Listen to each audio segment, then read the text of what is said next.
A wee while ago I repaired this Intercity 125, it's a Farish Class 43, and when I finished it, some viewer asked me, do I do repairs for other people? I said, well yeah I do, but I don't run a business. He said, could you do one for me? I said, okay. So he sent me this. Another Class 43 in Midland Mainline livery. He said it doesn't work. So let's see what I can do.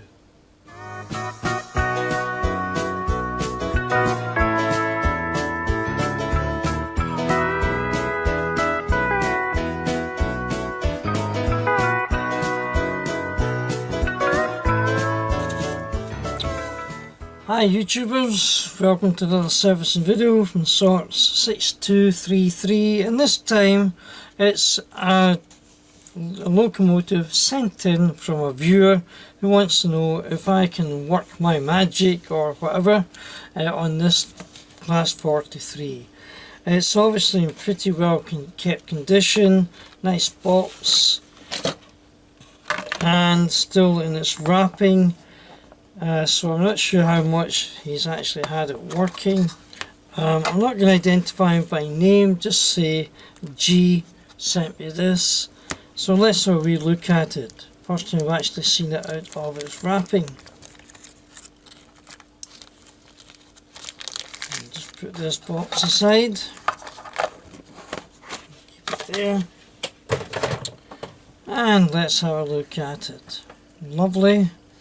This is Midland Mainline in the blue and silver type livery, Class 43, number 056. Oops, sorry. And looks in good condition. So I think I will try and get it opened up and see what's happening under the bonnet before I put it on the rolling road.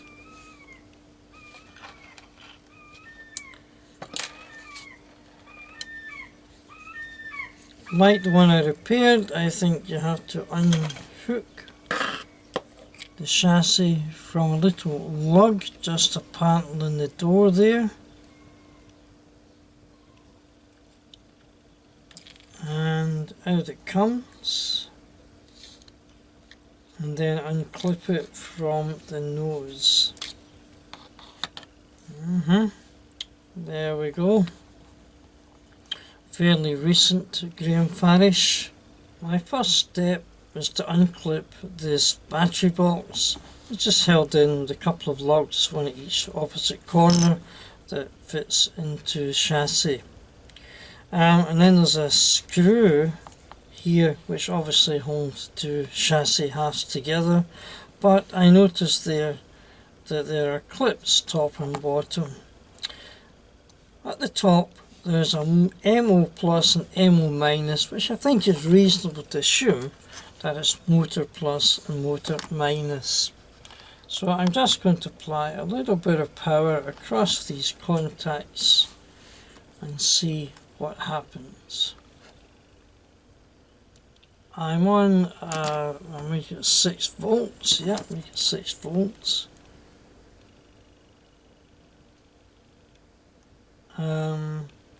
You can't see my meter, but when I apply the power, the voltage just gets pulled down to 2 volts. So there's obviously some kind of current draw within this, so I really need to investigate it before I apply power again. So I'm going to see if I can remove this panel so that the chassis can be split. And there we have the assembly. You can see here we've got the drive shafts,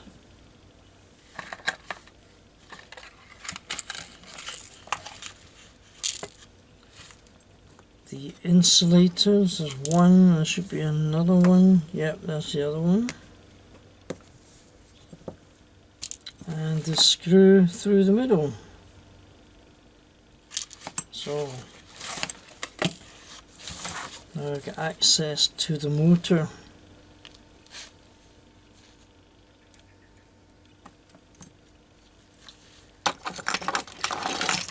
Right, let's see what happens.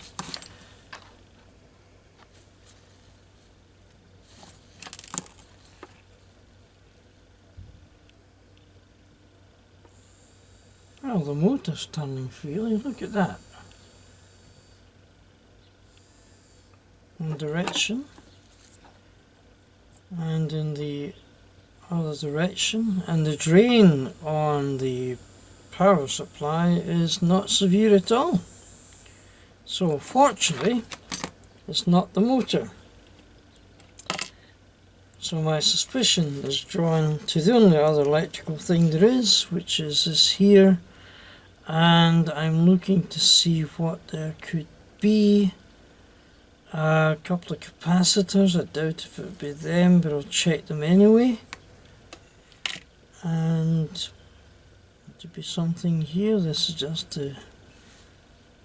these.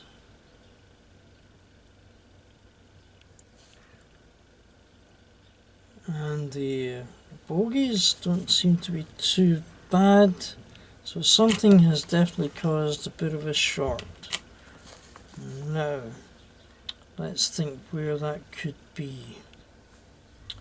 I don't see any lighting. Put the top.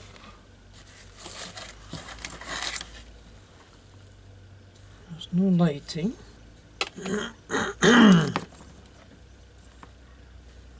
Just want to show you the motor itself runs well. When I apply power to the board, I can tell you my meter is absolutely no change. There's no current drain, so there's no shorts there. When I put the motor in here,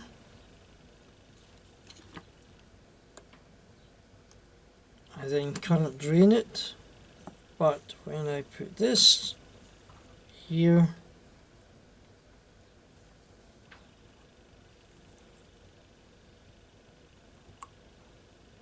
this little foam cushion, it works. When I was dismantling it, I had a feeling that one or other of these foam cushions, for want of a better word, had actually slipped. So I'm going to put a little bit of tape in here to provide insulation. The tape I'm going to use is double-sided sticky tape, 10mm in diameter, in width, which will fit nicely across the board, and then that can hold the foam cushion in place securely. I've secured the cushion onto the panel, which means that the motor should be able to sit there without causing a short, and a bit more securely. And there we have it, running away nicely. So I have to reassemble this and get it back up running. So I want to test that the bogies appear okay, and not maybe was suffering from cracks in the gears. So that doesn't seem too bad. Pretty freely running in one direction, and let's try the second direction. Yeah, that looks alright. I don't hear any clicking, I don't feel any jamming, so that looks pretty good. So let's do the same with the other bogie. What I've done, excuse me, is I've taken the motor, inserted the drive shaft into the drive linkage, and then simply supply power. And this one doesn't seem to be responding. Oh yeah, it's just lining the drive shaft up with the motor.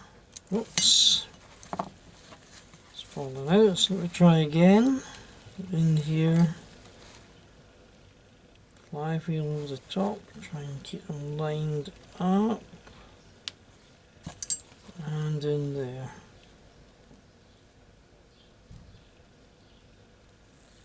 And there we go. There we go. So I think that doesn't look too bad at all. Yep. Again, I don't feel any clicking or hesitation or tugging, and there isn't a lot of drain on the motor from the voltage either, so that doesn't look bad. I think we can feel safe that these are okay for the time being. So let's start our build. Well, let's start. First thing is that the motor is held in by a collar which goes round here and fits into the chassis housing.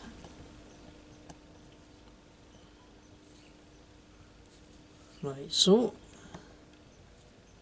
And the motor is free to rotate. I'm taking the drive shaft, fit into the flywheel. This is the front end, so the front bogie without the coupler goes in there. So just attach the drive shaft to the drive gear. Oops, easier said than done. In it goes. And put that in there. And that should sit in here, and it works. Similarly with the rear. Oh, where's the drive shaft going? Oh, this is it. Alright, sorry about that. Right, try that one again.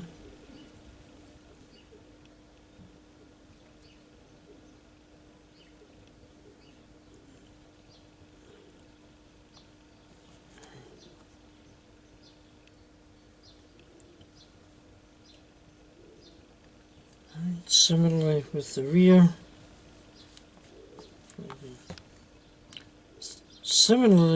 rear. Drive shaft, which looks like a kind of dumbbell, but it has little pips on it, slide in there and sit the bogie in the chassis. Now the two chassis halves have to be presented, and I have to fit in an insulating washer in here.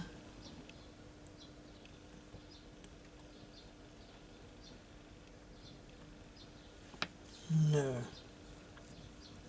And that goes there. This I think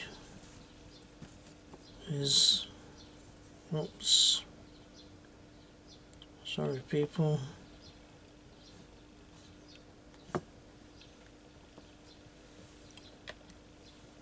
That's a cut. And then the whole chassis is held together with these two clips, like so and so.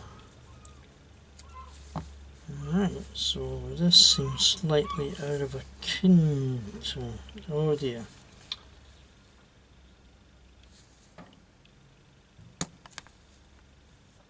Just when I thought everything was going reasonably well, this has come out. And that's a cut. I have two little lugs that fit in these slots, and there's a little cross piece in the top that fits in there. So I'm trying to get everything to work together. So I'm looking for these slots. They should sit in perfect on one side. There's the other. That's the slot in there. This one's come out again. That's it.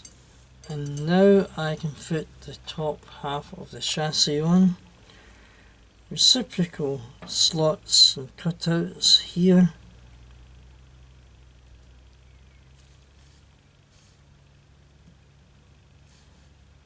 This should go in into there, and I think that's just about it.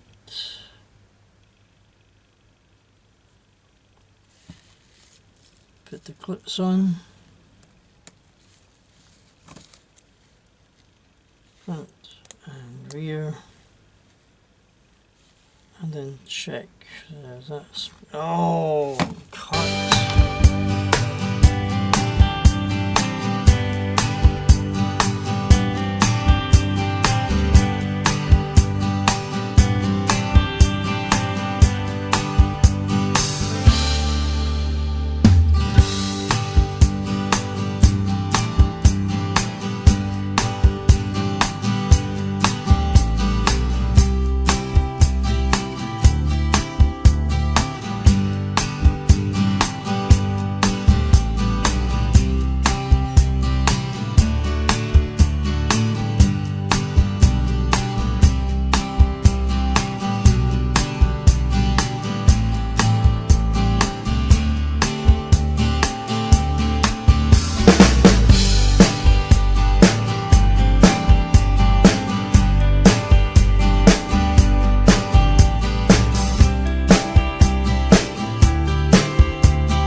Isn't it amazing the things you learn when you make mistakes? Let me show you the mistake that I was making. I was trying to fit the Bogie complete, and when I was putting it in, I kind of never took into consideration how the power gets from the track through the wheels to the motor. But of course it's done through these two little almost insignificant pins. In order to get those in, they have to line up with these springy brackets. So here's what I found. I can remove this turret fairly easily. Keep the bogie separate. Now I've got two turrets which I can fit separately with the drive shafts into the motor, and then I can simply click the bogies into place when it's assembled in like so, and gently click them in place, and there we have it. So that's what I'm going to do, so give me couple minutes to get that done and I'll show you the result. The rest of the assembly with the bogies, the drive shaft, is all much the same. You don't want to see all that again. Now I have the assembly where it should have been a while ago. With everything all built up the way I showed you earlier on, only this time without having to worry about the bogies. I simply had to fit the turrets with the drive shafts. And now, if I apply power, I should find that'll work. Okay, and if I apply power here, keep your eye on that whirl wheel. From here to there, and you can see it's working. And if I reverse it and do this one, then you can see that's also working. And now all I have to do is simply take the bogies, fit them into the turrets, and just gently press them in. There's a couple of little clips that fit there, and now my class 43 should run. If I put my clips back on again,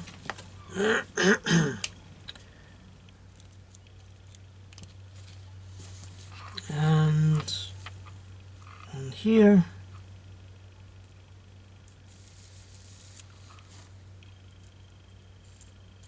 there we go. Now let's fit the rear bogie in the same manner. Fit the pins into the turret and gently press them down, and they clip in, and that's much better.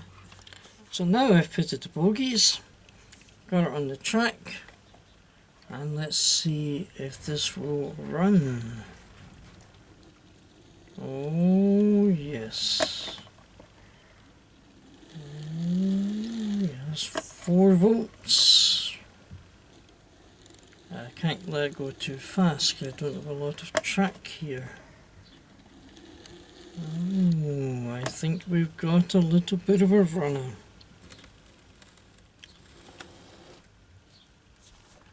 I'm just going to go for some lunch when I come back, put it on the track, and we'll see if this lives up to its name of the HST.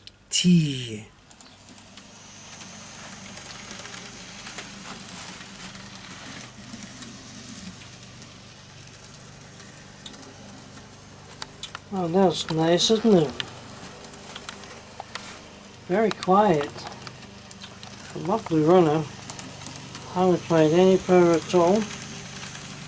So I think that's it running for my friend G. So just get it boxed up, retest for a while. So what actually is wrong with it? Well, I think that the motor somehow or other is causing a short on that panel that goes above it. And then just basically that was it really. So how did that happen? Just over time it slipped. These things can happen. So that's why I put a wee bit of tape in to hold that cushion. I think it'll be quite stable from now on. But I think that'll look lovely when it's running. So let's go and get the cover on with the proper livery and see how it goes from there. I'm going to bring it back, it'll cross into the inner loop, work all the way around and pick up this rake of carriages that I have waiting. So here it comes, across the point without any problem. And coming in here, there we go, slow it down, and there. So is it hooked up? Let's have a wee look and see. And there it goes. And let's see, go back across the points. Oh, maybe next time.